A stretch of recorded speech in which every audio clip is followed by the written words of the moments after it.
Good evening, everyone. John Henry Soto here. Welcome to JHS Interviews. And tonight, actor, producer, and author Lester Greene is back for the sequel. The first one was so good, I said, dude, you got to come back. And he agreed. Ladies and gentlemen, please welcome to JHS Interviews, Lester Greene. What is up, my man? Hey, thanks, John. I appreciate that. That was Oh, so good and so good to have you. Last time you were here, it was like we blinked and it was like an hour. I know. It's like, and I was like, dude, you got to come back because we have so much to talk about, more about the industry and not just that, but you're working on some amazing things right now. So I want to thank you first of all for coming back again, and I appreciate that. Absolutely, and kudos to you for knocking out all these episodes. Yeah, what are you on now? You're number 65. Wow, 65. Yeah. That's unheard of. Yeah, I'm gonna end at about 72. I announced it today. Okay. So I got about 6 shows to go, including this one. So I got this one and 5 more. Yeah. And then I'm gonna call it quits, and I'm gonna start another show that I'm working on right now, and it's gonna be a little bit more. It's gonna be different. But anyway, I'll talk more about that in the next 10 days. So Okay. So dude, how's everything down there in Atlanta besides hot? Well, it is a hot bed. Yeah, there you go. Nice. But, yeah, you like that, right? You see what I did? Pretty good. I see what you did there. Well, no, it's I heard the numbers are going back up, so it's pretty scary because I'm a bus driver. I drive. Yeah. I drive part-time, and so I'm out there on the front lines, really risking it all. And so when you hear the numbers are going up, you get a little nervous. You start wondering, okay.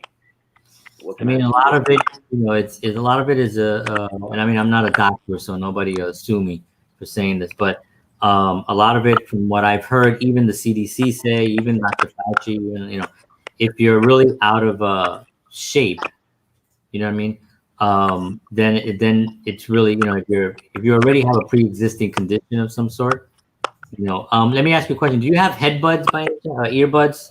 Earbuds? No. Earbuds or any kind of headset? No, I do hear a popping sound. Yeah, it's popping sound. Usually from the mic. Forgot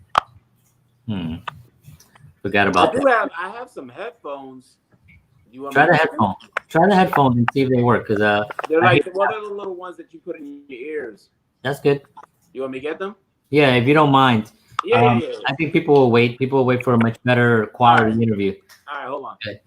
All right, folks. So anyway, just wanted to make sure that we could hear Lester. We have a little clicking sound, which is my fault because I was we were trying to get him on a computer, and then the computer wouldn't take the link.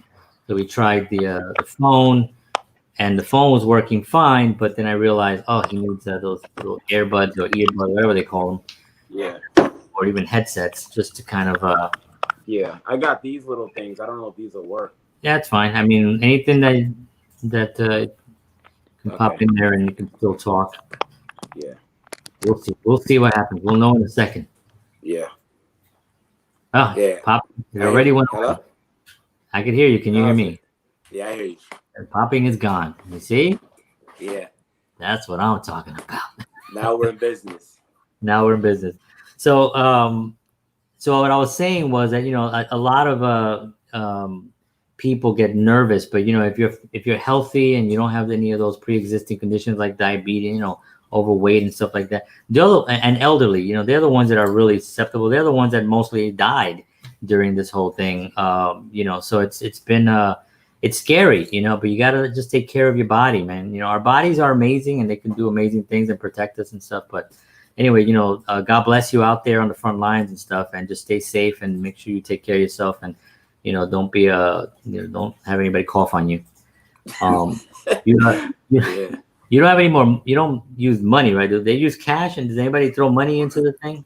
Nah, but right now everybody's going in through the back door. Okay, and it's so they don't have to pay anything, so it's nice. Just like free bus. Yeah, it's free.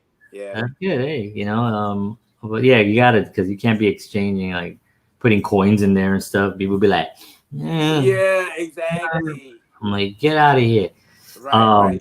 Cool. So on the acting front, whoa, I had a little explosion. Um, my Yeah, my green screen is blown up. So literally. yeah, exactly. On the acting front, I see that you're always posting stuff like really amazing, positive things. You got a lot of projects in on the horizon, which is actually really cool. Like I know we're still in this pandemic, but tell me a little bit about the latest thing that you've been working on. Okay, yeah, definitely. So I have the Out on the Front Lines podcast show Yeah. that I'm doing right now. I don't Hmm. know if you got a chance to listen to I did. any. I saw a few of them. Yeah. Oh, you did? Oh, Yeah. thanks. I Yeah. Yeah. appreciate that. I Yeah, appreciate absolutely. that. I think I commented. I think I sent you a You message. did. Yeah, Yeah. you did. You did. Yeah, I appreciate that. Sure. So it's called Out on the Front Lines because I'm out on the front lines and I'm interviewing other people who are just dealing with the pandemic. I'm interviewing doctors, nurses, cops, you name it, just everybody who's out there. And it's interesting to hear what they have to say about how they're dealing with the pandemic and what Yeah. they're doing to stay safe. So I just like talking to people, like how you enjoy talking to people. Yeah. I love talking to people. So I have that. And then I'm doing a couple of shows, TV series. One's called 3031, and Okay. that's by, oh, did you hear me? Yeah, I got you. Oh, yeah, 30331. And that's a cop series, and that's by Jay Nance, and it's starring some really talented people, Andrew McAllister to name someone. But again, I'm doing stuff that's very timely. I want to do stuff that people are facing right now. I feel like police brutality, this whole pandemic, anything that has to do with those two things, I'm all in. So Jay Nance was able to get me on board with that. And then there's a film that I'm doing right now called Your America, My America. And again, that deals with police brutality. That's with David Haynes and Ingrid Jordan. So I'm just trying to do stuff that means something to me. Right. Right. Yeah. That's So awesome. yeah. That's awesome. So one of the things I wanted to talk about this time around with you was a little bit. I wanted to kind of change it up a little bit and talk more about the journey, like the journey that we're us crazy people get on. Yeah. You know, where the art becomes, because we don't really think about it, right? Like do you sit there and think, I'm an actor today, so I'm gonna go do things that we don't think about it, right? You just wake up and that's who you are. You know, it's like the thing I always say: be, do, have, right? And I talk about that a lot, right? You got to be the thing you want, do the work, and then you'll have the success. You know, a lot of people in entertainment, they want to they're thinking to themselves, I want to do this work so I can have success, so I can be an actor. You know, it's all backwards, right? It's like you're not gonna be an actor if you don't first be an actor. So when you wake up, we're all in that same mind frame, of working. What's something that you do in the morning, like when you wake up, like, do you think, okay, today I got to do this, you're thinking with the art, or do you think, man, I need some coffee, get out my face, like John, me? this is such a great question because for the past 5 or 6 weeks, I have devoted myself to losing weight. Oh, And yeah, I lost 30 pounds okay. during You this know, pandemic. I was gonna say, I didn't want to say it. Your face looked a lot thinner, but I didn't want to say it because Oh, sometimes people might get, they get offended. I'm like, wow, you look good. You look like you lost some weight. But, they'll be like, I didn't lose any weight. what are you talking about? Yeah, Yeah, nah, exactly. Oh, that's but awesome. yeah, John, and I bought a treadmill and I told myself I'm just gonna run 4 miles every day. Wow. And I didn't know that I was gonna lose all that weight. I was just doing it as a routine. So every morning at around 9 o'clock in the morning, I get on my treadmill, do my 4 miles. And then I just kept weighing myself and I just saw the pounds were just falling off me. I couldn't believe it. Wow. And now it's like I can't stop. I'm hooked to it. So that's one Yeah, thing that I'm that's great. really committed to. That's great. I have reality on that because I'm actually dealing with that myself. Uh, Hey, you had that sugar rush thing where you didn't eat any sugar. That was a last great year, thing. I was 90 days. I did that for last year, Night. but this year, as soon as COVID hit, now I have COVID fat, and it You took. look great. Yeah, no, but listen, I gained more weight than I've ever gained in my life, actually. So I had a guest on, David Guzon. He was on my show, and he's got this amazing program, this like weight loss program where they send you food, and it's all this whole thing. And so after he spoke, I was like, I need something where it disciplines me because I'm home. You know what I mean? And the kids, I don't want to deprive them of their childhood of enjoying goodies and stuff. And I also don't want to deprive my wife of enjoying the stuff that she wants to eat. So they bring stuff in the house, but I need willpower, and I needed a system of something. So I put myself on this program, and I've been on it for like it's 2.5 weeks now, and I've lost about. Let me see. I won't even tell you the number. I knew you weren't gonna throw anything out there. I knew it. I ain't doing that, but I did lose almost about 18 pounds. What? Yeah, dude. I'm telling you that I got awesome. I'm telling you that I got out there. 18? I was out there. Yeah, and I still have a few more. But that's awesome. Yeah, that's a lot of weight. It is. That's a lot of apple pie. Wow. That's a lot. You know what it was? It was like I was doing this show when I started it, and I just kind of lost my mind a little bit, like on eating. I just was like, because I get up early, and then this show ends, and then I do a bunch of other stuff, and I go on another app, and I do another show on another app, and I don't get to bed till like 2:00 in the morning, Wow. Yeah. And I'm up, what I mean? So then I'm eating like at midnight, and I'm eating like a piece of apple pie with like a cup of coffee, and then I go to bed like a maniac. Anyway, I lived like that for a little bit, so I totally have reality. But congratulations for you, because that's a great achievement. Hey, congratulations to you too. Yeah, thank you. Yeah, we're looking good. We're looking good. Boy. Yo, 2021 gonna come before the aliens. I hope. We're gonna be like amazing. No, but it's amazing how when you lose all that weight, everything just starts looking better on you, right? And your mind also starts clearer. Yeah, your mind, your skin just looks clearer. It's amazing. So are you going to keep doing it, or are you going to start? Well, this is like not really a diet. It's more of a lifestyle change. So I've learned a lot about diet. I mean, this is one of the books. Let me see. Oh, that's a thick book. Yeah, it's called like this thing. I was like, this is my, so this that's book 1, and there's another one. There's book 2. Oh wow! Habits of Health, and they're really great. I mean, it's actually a program that was set. I'm over here promoting. It's actually a program called 1-800 COVID Fat. No, it's actually a program that was started at Johns Hopkins University, and it was purposely put together to help people lose weight who were in the hospital, who needed to lose weight for either surgery or for something that they needed. And it's 40 years old, this program. It's not like a new thing. So that's why I did it, because it's already been proven and stuff. And I don't really like diets. I ain't doing Jenny Craig, and I ain't doing fast and all. Right. Well, what about your wife? How does she feel about my wife's metabolism is, could win any race. Really? in Indy 500 or anything. I mean, her metabolism is pretty fast. She's thin. She eats, whatever she wants. Not whatever, because she does eat fairly well, but she can have whatever she wanted. It just doesn't go anywhere. So, but she's one of the lucky ones. But how does she feel about your weight loss? Has she noticed? Oh, she's happy. She's happy. Yeah. Because I was looking like a troll. So I was like, and then I got this going, so now I really got troll. If it's up here, I'm done. Yeah. So but you know what, John, with me, right?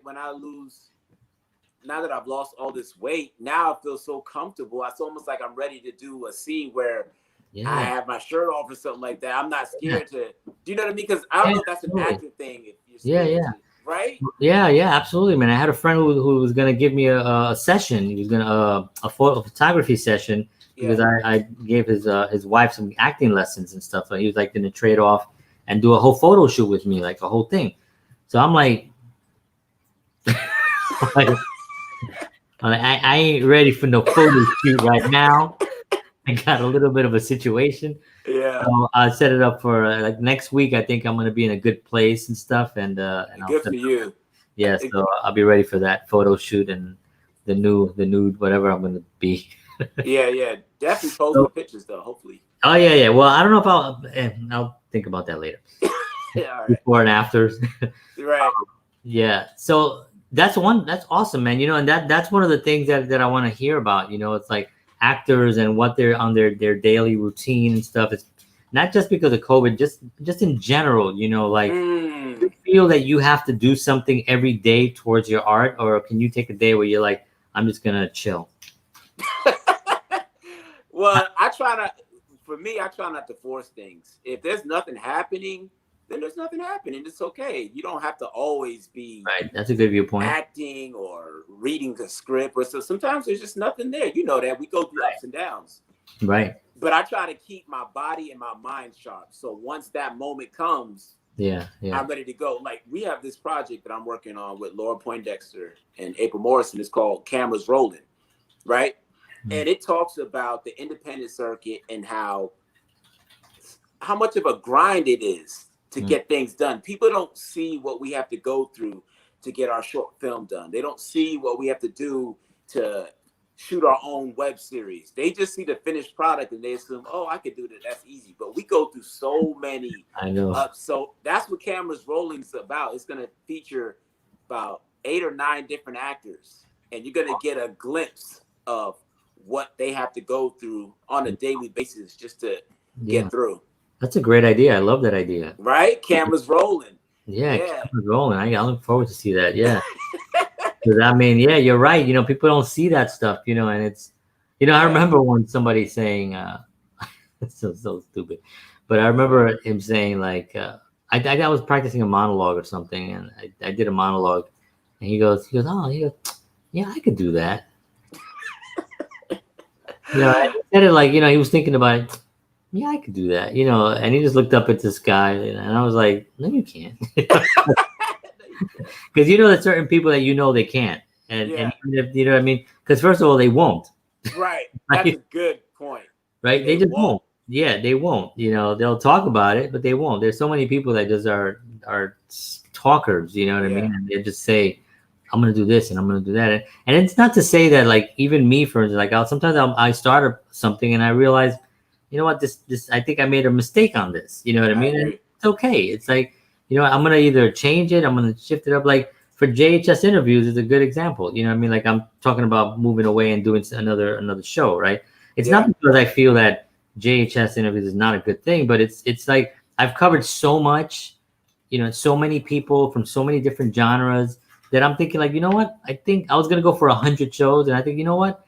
30 more shows of what I've been doing, as much as I would love to bring back like you and all the other guests and stuff. I'm thinking I kind of have a good body of work there for the shows, and I want to move to something else, and that's okay. You know, we feel like this obligation to like, you know, finish every single little thing, or to you get up, and especially during COVID when it first started, right? Did you get this from people like, now that you're home, you can crank out like 5 scripts, right? You can sit there, you can work on this and you can finish that. You know, I'm just like, yo, man, just, you know, right now we don't even know what's happening. People are dying and we're scared. You know, it's like, why is everybody enforcing this stuff? It's not that I sat down and did nothing. I did work. I did do so. I came up with this idea, you know. But still, it's still something that you have to kind of like, the person has to make the decision, not the industry for them, you know, or other persons, you know. I agree with that. Yeah, absolutely. And I just feel like for me, I'm an active person, so I didn't really need COVID-19 to sort of give me a boost. Right. I'm always. I know. I feel the same way. Yeah. Yeah. So for me, it's like, okay, I'm just doing what I've always been doing in terms of trying to stay active and trying to do things that are productive. Yeah. Right. Does that make sense? Does that make sense? Absolutely. Yeah. I mean, that's the whole thing about people who are productive. They're still productive. Right, they're still productive, right? Yeah, that didn't change. It's just that now the way they're productive had to change a little bit. It had to shift. Exactly. And shift. That's a good word. Yeah. I think, you know, the people that don't do jack, that talk a lot of crap, they love COVID. They do. Like, what do you want me to do? Right. Everything is locked down. I can't do nothing. That's why I'm sitting on the couch watching Netflix. Yeah. You know, and that's just a great, wonderful excuse to just blame this for not doing anything. And because they weren't doing anything before either, you know. Right. Good point. I totally agree with that. Yeah. So do you find it more rewarding when you come up with an idea now because of our current situation, that you're pushing something through that during a tougher time than you did before? How do you feel about it? I don't know. For me, I just want to make a difference, John. I know that sounds a little cheesy, but when it's all said and done, I want people to say that Lester was all about helping people. He cared about the people, and that's really what I'm trying to do right now. Everything that I do is for other people. It's weird. A lot of times people think that they think I'm doing stuff for myself, but I get pleasure from helping people. If that makes sense. Absolutely. It totally makes sense. I mean, that's where life is. That's why we're really here. Right. You know what I mean? It's like, but I'm not here to just make movies for myself. Yeah. You know what I mean? I'm here to do things for other people. And, that's like a huge part of it. And it also makes you feel the rewards that you get. And I don't think people that are really interested in like making money, and I want to make money. I want to make a lot of money, and I make money, right? Now, there's nothing wrong with like making a lot of money and saying that you want to make a lot of money, because how else can you feed your family and have a good life? And not just that, but leave a legacy of finance that they will be able to actually give to their children and stuff. You know what I mean? I don't want to be be dead and just be like, damn, that was like amazing, man. But damn, we broke. You know, I don't want to do that. So I want to make a lot of money, but I want to help more people first, and when you help more people and you really, like, this show was completely for other people. I just thought JHS interviews, I thought I'll interview people because right now they're sitting at home not being able to get their word out, not being able to get their message out, their work. Let's keep things going by making them relevant, even though it's a small audience, but it's growing. And I figured, why not? You know what I mean? So and the episodes are out there that they could share them themselves. So John, so when you do videos, right? Because I watch a lot of your videos, but in your videos, you'll say, listen, if you need to talk to somebody, call me. This is what you're saying in your video. Call me. Like, if you have a question about something, message me. And I'm saying to myself, who really does that? It's a great thing. Yeah, because I get messages, believe it or not. I love that though. You're so accessible, and I feel like we need more of that. Yeah. Right. We need people, especially people who have a huge platform. I think it's important for them to be accessible to a certain degree. Yeah. If that makes any sense. I think it's so important because there's so many people out there who are dealing with depression, who are dealing with various things. And so the fact that you're willing to put yourself out there says a lot. And I really admire you for that. I appreciate you saying that. And you'd be surprised at some of the phone calls and the emails that I get from people, literally, and not like I'm an international person. I do get messages I got somebody from London. I got somebody from from Israel. From Israel, that just saw something. And I got recently I got a friend of mine who's an architect, and I wrote a blog like years ago about living in the Bronx in this one particular building. And I gave the address of the building, and I wrote this whole thing about this building in the South Bronx.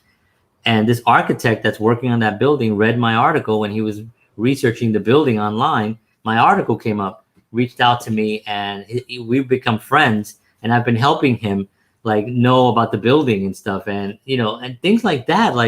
Because on the thing I said, please, if anybody has any questions, please call me. Here's my number. Here's my email. And people take advantage of it. I think people also are a little bit. Sometimes it's hard to ask for help, and that's my next question to you. How do you feel about that? Like, is it easy for you to ask for help? Oh, it is. Good. Yeah, because one thing that I'm not great with is technology. Like, John, before we started this show, I said, can you call me and help me? Like, can you use your Atari for this? Yeah. Exactly. I didn't know what to do. So I think for me, I'm not too caught up. Well, but I don't take myself that seriously. I feel like if I need help doing something, I'm gonna ask. I have no problem. Yeah. And I think that's why I try to surround myself with people who are smarter than me. Oh yeah. Right? Yeah. Because if I don't understand something, I know that I can count on my assistant to help me or my friend to help me, and I don't think anything of it. Yeah, that's what about you? I mean, I'm kind of the same way in the sense that if I do need help, but I am a little bit more stubborn And that, I mean, honestly, I'll be, totally Yeah. transparent. I'm a little bit more stubborn, and I would try to go research something on my own and see what opinions and views I can get from other people before I ask somebody for help. So Okay. usually that's why people, I've been called in a negative way that, Right. that I think I'm Mr. Know-it-all, and it's because I've researched so much stuff that I know a little bit about everything. Like Yeah. if somebody asks me a question, I'll be like, oh yeah, I studied this, and there's a video, you can check it out, whatever. So people will call me, for stuff like that. But it's because I'm curious, because I'm stubborn, But when I get to a point where I really need help, you know what I mean? I Yeah. make that call, and I have no problem making that call. I'm like, dude, can you help me, Yeah. or whatever it But is. yeah, but I remember we had a conversation about your editing various projects that you've done. I suck. And right, and you told me, you said, "Listen, Lester, I tried, but listen, if you know of an editor who can help me, Yeah, man. let me know because And you did hook me up with some people that I have to yeah, try to get to right." But that's my figure out point, though. schedules. So Yeah. you're pretty good at No, admitting when it. it comes, yeah, that's what I'm saying. Like when it comes to that, because but again, it took me It took you, a yeah, while to go online. I learned how to edit. I went, I did all the courses. I bought the software. I bought a nice computer. I did all the stuff, and then I sat there and I was like, I am no good. I really suck at this. I'm hitting the mouse. I'm like, what am I doing? So it yeah, really changed things for me, and that was yeah. just one of those things where it was a stumbling block for me. It still Mm, is. I got 3 films that I'm sitting on, and I could easily just sit here and edit. Well, I really can't now because I got this show and I got so much other stuff. But but I appreciate you saying that. When you ask for help, in what areas would you say that you mentioned technology? yeah, When it comes with with something else, like is there another area that you feel you might need help with? yeah. Honestly, when it comes to my finances, Mm. because I am so invested in this Hmm. whole acting thing that we do, this whole filmmaking thing that we do, that my partner sometimes has to will me in and say, listen, you might have to hold off on doing that project because we got to pay that light bill, or Right, we got that car note that we got to pay. So right, right, just put that on hold for now, and let's focus on these other priorities. So right. he sort of keeps me Yeah. grounded in that area. Yeah, you need that. You need that. Luckily, Yeah. I had that part not figured out, but I did early on when I got into my religion. I worked there, and I worked in the Treasury Department, so I learned a lot about finance and management of money and paying bills and all that stuff. And Oh. there's a whole technology that you and courses that you have to do. So I did all these courses. So it does give me a little bit of an understanding of that. Yeah. But when it comes to like you're right. When it comes to this art, you're so invested. You're just like, okay, I got $1,200. I got rent coming up, but I could Yeah. hold off on rent a little bit. I'll send an email. Let me send an email. Yeah. Do the, Yeah. do the thing. I don't do that anymore, but I know I used to do that a lot. Yeah. And it would always backfire. Yeah. Always, it's never the right thing to do. It never is. It may feel like it is, but you have to have some sort of a better predict Yeah. what your finances are really going to be. Like when more money's coming in, and making sure that you have a roof over your head, obviously, uh, Right. and lights, uh, those And kind of things, lights. But and I gotta food. admit, but let me ask you a question, John, because I know that you really love this. Mhm. Well, this whole acting thing and being a filmmaker. Be honest. If you had to pick between being homeless, right?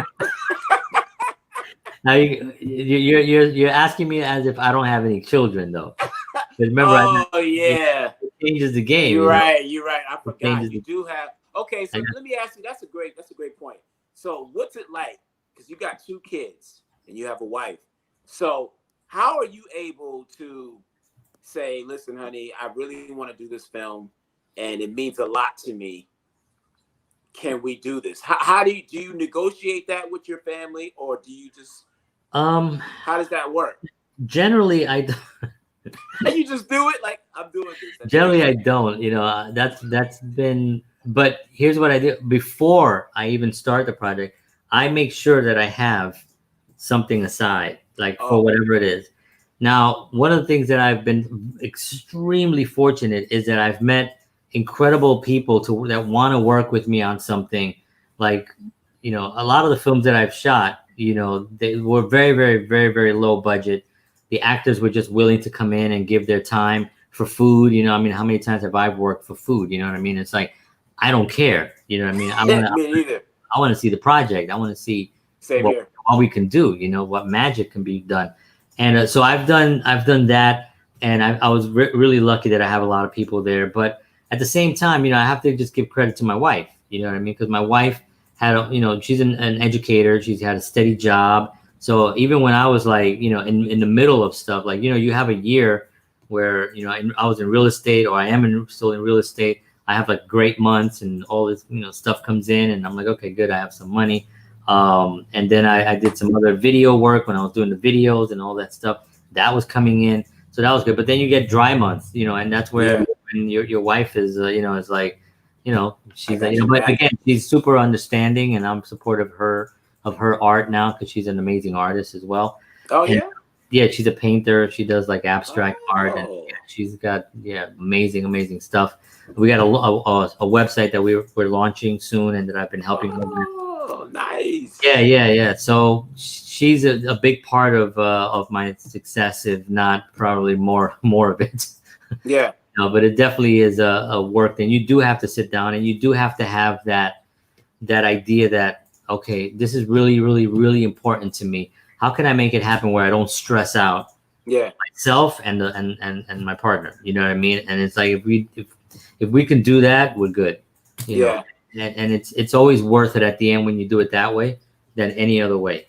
No, I agree with that. Yeah. But I don't know. For me, I feel like if I'm not doing this, then I don't feel alive. I really don't. Yeah, no, I hear you. You have to think about one thing though. I hear what you're saying, man. Yeah. With you, but here's what I always say to people: is like, wouldn't you feel more alive if you had all your bills paid to a point where you can actually really focus on the work? Because think about focusing on the work when you have bills being like, hello. Good point. Hello. You gotta pay me. Hello. And you're on set. Yeah, good point. You have this stuff that's looming. You know what I mean? Right. We know money is coming, right? We know money is coming because money flows towards pro-survival actions. So when you're doing something that's pro-survival, which like performing and entertaining, is a pro-survival action, right? You're giving back to the world. Money flows towards it. But what happens if you're irresponsible with the current situation that you have, and I talk to people about this stuff all the time, then that breaks that cycle, and it makes things extremely hard to get that flow going. Wow. You really have to create a flow, Interesting. And that comes from really sitting down and working it out and creating I got my notebook and stuff that it's green, so it disappears in here. I trust me, there's a book in here. But yeah. Okay. Yeah. The book is green, so it's like my green screen. But in this book here, in this book, I have this is my life in here. You know what I mean? This is what I work on, and I go to every day what I got next. So you have to have that planned out. But the passion sometimes, because you hear stories, right? And let me ask you this: what do you think when you hear a story of somebody who's like, so I went to Los Angeles and I slept on my friend's couch for like a month. Then I bought a car and I slept in the car. And 6 months later, I was on a #1 network TV show and made $1 billion. You know what I mean? And you're like, yeah. Should I just get a car and go live in it? Right, I could do that too. And I used to think about that when I was single with my band. I would think a lot about that. Like be like, dude, let's just all. I used to say to my band, they thought I was nuts. I was like, let's just all get one apartment and just live there. Just live there, and we make music all day. You know what I'm saying? We just get one little, and we crash one apartment. We're young. We're like, in our mid-20s. Let's just do this, But they never went for it. But anyway. So I'm here. I love it. So what do you think of that when you hear stories like that? Does it make you feel? Is that what it motivates you to be like, the hell with it? Nah. I'm just gonna spend money. It literally just speaks to my soul. It makes me feel like I said, alive. And I don't do it because I'm trying to be famous or I'm trying to be on television. I'm doing it because I'm good at it, and it also makes me feel good about myself. You follow me? And when people message me and they say they saw my movie, and like I got a message from this woman named Maria Richards. She's my Facebook friend. She sent me a message saying, Lester, I saw one of your films and I just think you're so talented and I was so moved by it. Those little messages like that mean the right? Man. They mean the, like when you did that thing, that Hannibal Lecter thing, right, with Joe Davis. Yeah, Joe Davis. Yeah. You did that Hannibal Lecter thing, right? And I watched that. I was moved by that. I said, Wow. "Wow, this is an incredible performance." That it touched me, and it made me feel like, "Oh, wow, I can do that," or I want to be able to do something like that, so that somebody can feel the same way that I felt about your performance. Yeah. So for me, it's bigger than fame and having a fancy car and living this fancy lifestyle. This is just very personal. Yeah, I mean, Dustin Hoffman said it once when he was at the actor studio and he was talking, and they asked him about doing, just doing the art, doing it. And he said, he said, listen, I'd still be doing it even if I didn't get The Graduate, at that young age, I'd still be doing it. He goes, I'd be doing it at local theaters. I'd be doing it at community theaters. I'd be doing it anywhere I can do it. I will always just be doing it no matter what. And I believe him, because it's always, people always, cynical people, right? Because there's a lot of cynicism in some artists. They're dude, for him to say 2-time Oscar winner. You're rich. You're rich. 2-time Oscar winner. You're a legend. Right. Well, he wasn't always a legend. He wasn't born a legend. You know what I mean? He had to work his ass off, and he got there. And there is maybe a little bit of luck involved at some point, but I really think it's more being there. Yeah. It's just being in the moment and being there, being in places and meeting people and meeting as many people as you possibly can, and flowing to them the same energy that you want to be flown back to you, that to me is like huge, if it wasn't, let's give you a hard question that you're gonna be like, damn, why he asked me that? Yeah. If you weren't an actor, what would you do creatively? Creatively? Yeah. Because I was gonna say that I probably would have played basketball because I was really good at basketball. Well, basketball is very creative. I mean, yeah, it's very creative because I was a great athlete. I was a high jumper in high school. You told me about that. Yeah. Yeah, I did that in high school. I ran track. I was a great athlete. Played basketball. I was really good at it. But from there, I transitioned to rap. I started making music. So I think rap music is something that I could have taken to another level if I had stuck with it. But for me, it didn't fulfill me. You follow me? I feel like sometimes you do things and you might be great at it, but it doesn't really complete you. Right. And I felt that way about music. Yeah. And so I felt like I needed to find that other thing that really made me feel alive. And that was acting. So, but if I wasn't an actor, I definitely would have probably been an athlete or a rapper. Or I feel like I could have been a motivational speaker. I really believe that. You still can do that. Yeah, you're right. You're right. Good point. And actually, you probably should. You know what I mean? I love talking to people, John. I think you would be great at it too. I think you would be a great life coach. Well, I do a little bit of that now. You do that now, right? Yeah. But I could just see you going to events and speaking to people. Well, it's funny, and I think that you'd be great at it too. I mean, it's one of the things that I've had, it's conversations with people at length about doing that, and going to, and I have done it to a certain degree. I have actually gone to I've done workshops and stuff like that, and had to, speak in a lot of the offices that I worked at as well. I did my broker, my real estate broker. He's usually like, well, you're like, John, you want to say something? Who's that, Ben? Ben Costanza. Yeah, Ben Costanza. And I love the guy. And sometimes in the meeting, everybody's talking and we're ending off, and then he's like, John, you want to say something? Because he knows I'm going to go into the motivational stuff and try yeah. But I like that, because I do feel that people do get affected by it and they do feel motivated. And it's something that I want to do and I do want to pursue. And I really had high hopes for 2020. With my new agency and stuff that I'm with, and I was thinking with going on and speaking more, especially in the Bronx, because I have so many organizations that I'm involved with over there, or that I know.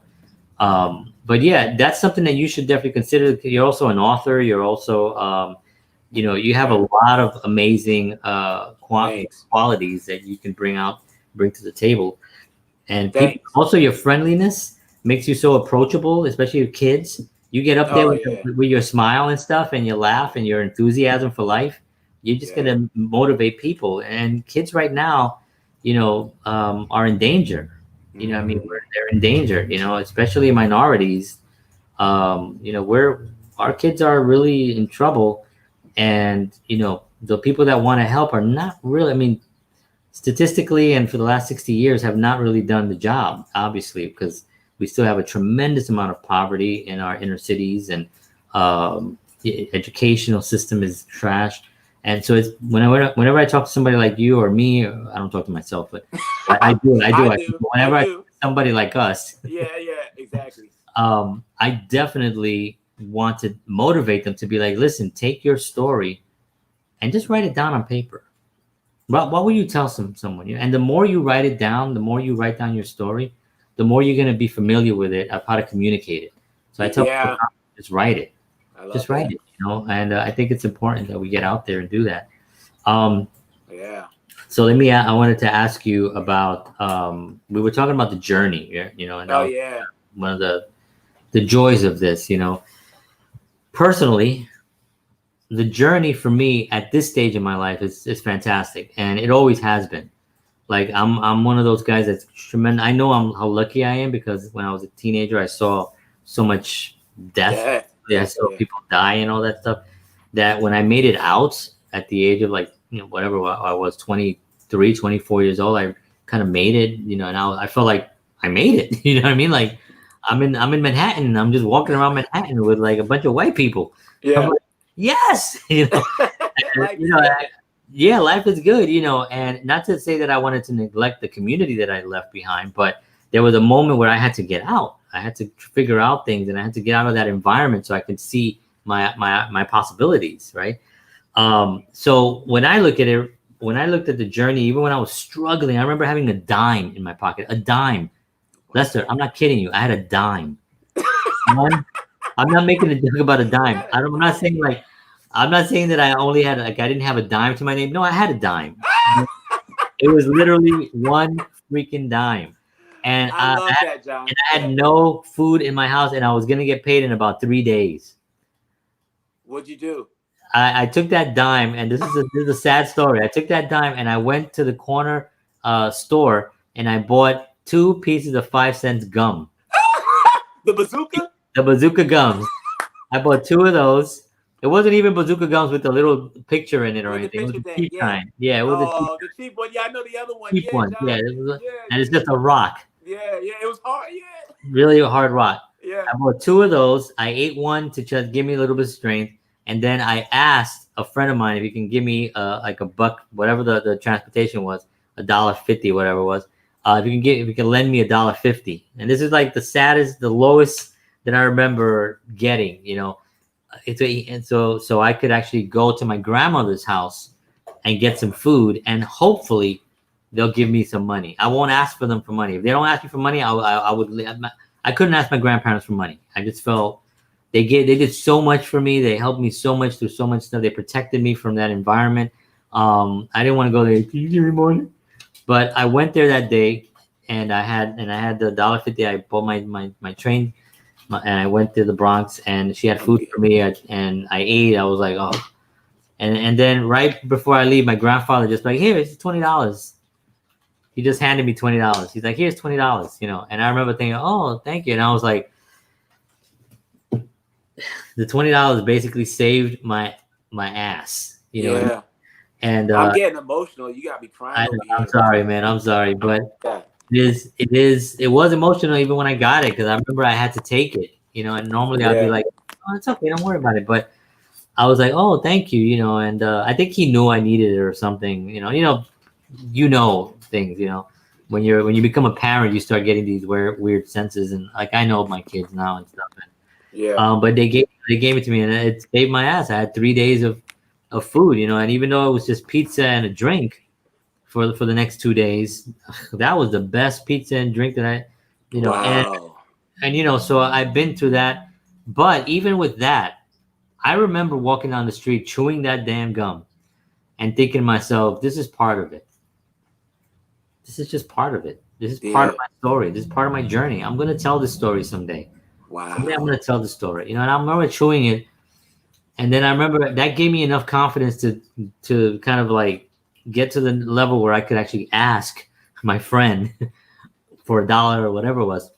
I don't remember what it was, but it was like $1.50 or something. And I asked him, and he was like, "Oh yeah, yeah," and he gave me like $2 or something, And I went, but that was my journey, Wow. and that was how I looked at the journey, and that's how I still look at the journey. You know what I mean? And I tell my wife all the Wow. time, I'm like, "Listen, we have to look at this like we're on a mission. We're on this path, and if we have a rough year, think about where you were last year to where you are today." And I mean, I know now we have COVID, but Yeah. but Yeah. last year I was and this year I'm in a good place. I'm in a better place this year than I am last year. The hell with COVID. I don't care about that. You know what I mean? I mean, I care about it in the sense that it's hurting other people. Yeah. Yeah. But for me, I'm like, I don't want that to be the reason why I sink, right? So I'm in a better place. So I always tell Wow. my wife, look at where you were, to where you are always, and always appreciate the journey. That's really the fun part. When you get the success and stuff, it's great too. It's wonderful. But then you got to find another journey. You got to Yeah. find something else. And that's the Wow. problem with a lot of young kids when they find success so young. Early. Yeah. They're like 19 years old. I can't believe this. I got so much Right. money. And then they blow it and go Injecting crazy. Yeah. heroin in their necks and whatever else they're doing. Yeah. So anyway, so what Wow. do you think? What when you think of journey and the journey that you're on? And I'm sorry I got you emotional. I didn't mean. It's all right. That was touching, John. I'm Wow. sorry, man. That's And incredible. this is my best friend here, Clayton. He said, "You said it." Thanks, Clay. Wow. Um, Great so story. how do you thank you? What do you think of journey when you think journey? I got emotional watching you get emotional. I was like, Yeah, man. I was don't tell me he's crying going. Don't because tell me I he's feel going. If he goes, we're both again gone, and because this is gonna be I weird. know. Well, A no, because weird, I get weird. emotional when I see or hear other people's struggles because I Yeah, care about people. And so when yeah, you were telling me that, I could just see that I had this visual of you out there in the street and just not having anything. And yeah. It was. wow. It was, and I had other struggles after Oh, I'm that sure too. we've all, yeah, I know. They weren't. That wasn't the last of it, but Right. but But it never is though, because I feel like that's just life. You got to deal with ups and downs and struggles on every level. Even celebrities, people who have all the money in the world, they deal with so many yeah, different challenges. But for me, when I think about journey, so when I was in New York City, I was a bus driver, and I was making $34 an hour, and I was doing my acting thing, and I was driving the bus overnight, so I was able to do my acting stuff during the day, and then I just got tired of it. I got tired of New York, and I felt like I had maxed out, mm, right? Again, I didn't feel complete anymore. I didn't feel fulfilled. And so I started looking at Atlanta as a second option. And I told myself, okay, I know once I move to Atlanta, I'm not going to be making $34 an hour anymore. I'm not going to be able to work the overnight shift and do my acting stuff during the day. All of that's going out the window. But I told myself, you know what? I'm still going to do it. So I did it, John. Came out here, started applying for jobs, driving the bus, doing the same thing that I was doing in New York. Starting salary, $14 an hour. Now, keep in mind, I got 10, 11 years experience driving the bus. No right. accidents, clean record. And they're saying, yeah, $14 an hour, $13 an hour to drive a bus out here in Atlanta. And I said to myself, I can't. I'm going backwards. Yeah. And it really hurt me because I felt like they didn't appreciate my value. They didn't see how valuable I was. And so then I said, okay, you know what? Let me go away from that. Let me try security. Maybe they're offering more, $10 an hour, doing security work. So I said, right. For a bus. Right. Right, John. So, and again, I had to make the adjustment because now I'm in Atlanta and I'm jobless right now. And I don't want to settle for just anything. I still want to act, but I got to live. How am I going to live making $9, $10 an hour? Right? You can't. Yeah. You can't. So I spent that whole time just going in and out, trying to find the right jobs. And even though I'm working for the bus company now, I'm still not getting paid what I know that I'm worth. I'm getting $16 an hour, John. Right. And it's only part-time because when you first start out, they only offer you part-time. Jeez. So, right? So that's what I think about when you talk about journey and you talk about making sacrifices. I'm out here making sacrifices because I believe in myself. Yeah. And I'm always willing to bet on myself no matter what. So I'm willing to go through that. Yeah, and it does take a real special person to actually talk about it. Yeah. Because there are a lot of people out there you see, you know, they're on social media, they're like, oh yeah, exactly. Look like, man, they're doing fantastic. Look how great they're doing, you know. Right. They're going through just as hard a time, you know. And for me, I find it that it's such a trap, you know, because what happens is you start believing it yourself. Yep, you start believing your own hype, you know. Like, you know, I'm doing it, you know. Look at those photos of me, I look fantastic. Yeah, in front of that Mercedes that I don't own. Exactly. And all that stuff. So it is a really special thing that you can actually come out and talk about that, because I think this is going to help people. Right. You know what I mean? Our stories today that we just told here, I think are really going to be beneficial to someone out there that's struggling and in the same path right now, you know, trying to find something, chewing gum to survive. 5-cent gum. I say gum to survive. I love it, John. I love it. Yeah, you know, it's like in your movie. Yeah, absolutely. The next movie. It will be somewhere. Yeah. But yeah, you know, it's one of those really scary things that people don't want to approach it. You know, they don't want to address the elephant in the closet, you know, or elephant in the room. The room, yeah. It could be in the closet too. They both work. Closets are small. Yeah, they are, exactly. Yeah, so, but yeah, you know, you really can't help somebody who doesn't see that for themselves. Yeah. Now we're talking about ego and whatever, you know, all that other stuff that happens. But let me just say this though, John. Let me just say this though, because like you said, your wife is there for you and she's done some great things for you. I have my partner, so without my partner, I wouldn't be able to do half of the stuff that I did. So you need to have that. Yeah, and I'm constantly like, you know, validating and helping and making her and stuff, and making sure that she knows that, you know, I'm here to whatever she needs, you know, because she's been there, especially with, you know, I mean, listen, we're in a crazy profession, you know what I mean? It's a wonderful profession. I think it's the greatest profession, entertaining, you know, of getting people, uplifting people, making them feel better, changing their viewpoints on something, you know. I think that's a wonderful, wonderful thing, you know, and music and all the stuff that we do. But it's dog eat dog, you know, it's hard, you know. And so to have a partner that really appreciates that and supports you and helps you, it's you can't make it without it. You can't. Can't make it without it, you know. And then we got 2 kids also, so it's like extremely helpful. Yeah. So totally. So let's try to be happy. Let's end on a happy note. Yeah. You know what's funny about this whole conversation is that we're extremely happy people. We are.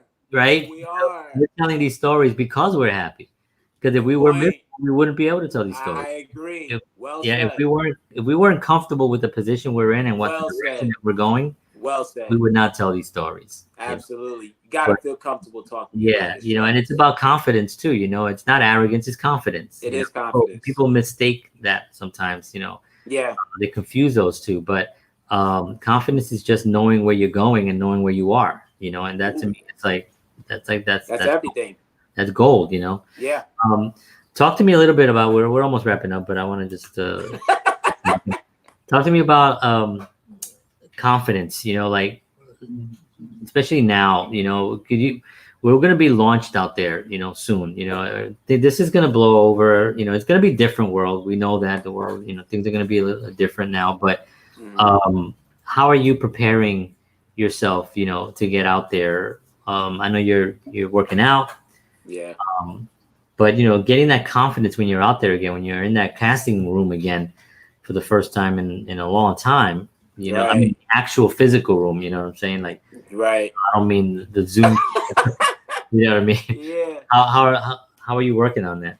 I just feel like I'm that basketball player who's putting up shots every day, like it's game time. Like the game is on the line, 5 seconds to go, and I'm just putting up shots. No crowd, no audience. I'm just practicing, putting up my shots. So once the game is on, it's live. It's like I'm back in my. Yeah, you got the shot down. Yeah, I already got the shot down. I'm back in the gym again. Oh, I'm familiar with this. Okay, let's just keep shooting. So that's all I can say. That's what I do. I'm just always working on myself. And it doesn't matter what's going on around me. I want to make sure that I'm grounded and that I'm in a good space mentally and physically. Because I know that I'm going to have to overcome obstacles and challenges. So you got to be ready for it. Yeah, so that's what I do. Yeah. What about yourself? Perfect. I mean, I drink a lot. I believe you. I was like, wait a minute, what? Say that again. Nah, I don't drink, but no, I think it's the same thing. This show, I'm going on 60, 65, 66 shows, whatever it is now. This show has really been an incredible thing for me because I've spoken to 65 people.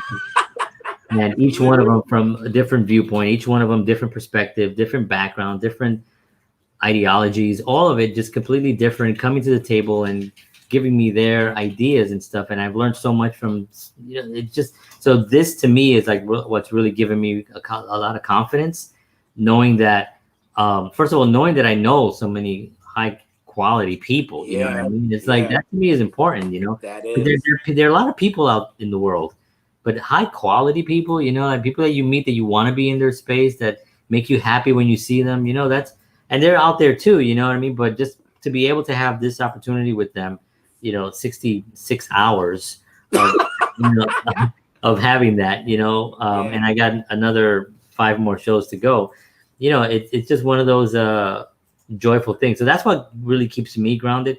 And I also do work on a lot of things. I got my reading books, and I got my religion that I study a lot. And I know Clayton is probably watching. He's my supervisor at the church when I do my courses and stuff, I send him my lessons.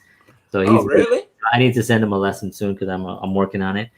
But yeah, he's watching. I'm like, but I do work, on myself. Really, this is all about self-development, and that's what you need to work on in order to have the confidence out there to make things happen, So that's what I've been doing. I've been spending, great time with my kids and stuff, and my wife, and my wife's art, her art has been like, illuminating our house and beautiful art that she has now. And do you have something that we can see, or I know it's Cameron, do you have a piece of art? She's here somewhere.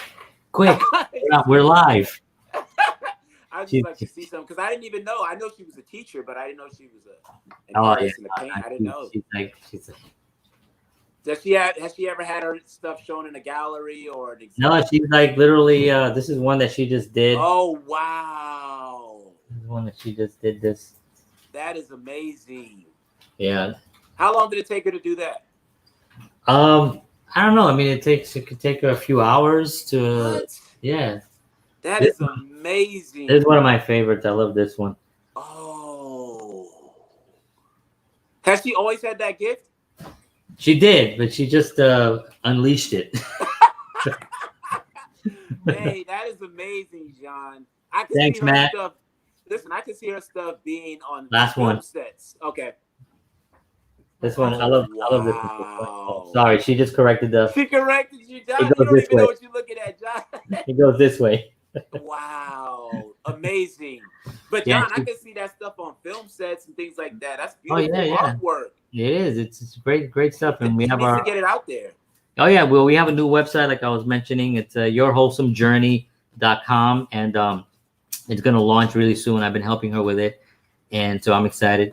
Matt is like, I'm watching too. I said, thank you, Matt.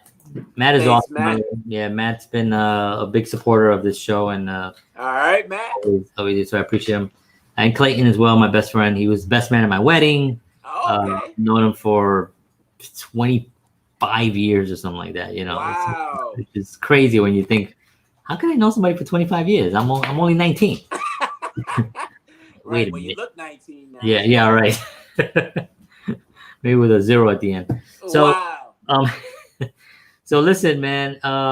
What can I say? It's an hour. We've gone here, and we'll probably go for another hour talking about all our experiences and stuff. I really do want you to really consider focusing on public speaking, also on your journey that you're currently on. It's like we don't have to get to the end of the rainbow to start telling our story. You know what I mean? Good point. Like, you start now. You start telling those stories now, and it will motivate so many people that are on that same journey. So really start considering that. If you ever need to talk about it and map it out, I'm here. You just give me a call. I know you there, John. Yeah. I know. I appreciate Hey, it. but you too, John. You said you want to do it too. So listen. Yeah, absolutely, man. Go for it. We'll go on tour. Right. We'll do a tour. Exactly. Awesome, man. Thank you so much for being on. We'll definitely do this again on my new thing. I got some ideas I'm going to talk to you about on my new show. I'm really excited about it, and we'll definitely we'll talk it up. Don't go away yet. I want to say goodbye appropriately, but thank you so much for being on, and you're awesome, man. Thank you. All right, John. Thank you, and thanks, Pam. You got it. All right.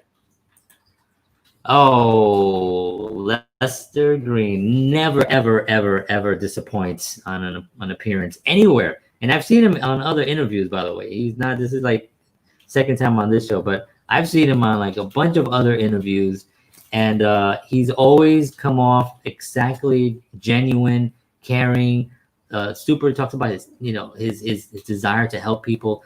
Just really a wonderful guy, and I'm so blessed that I know him.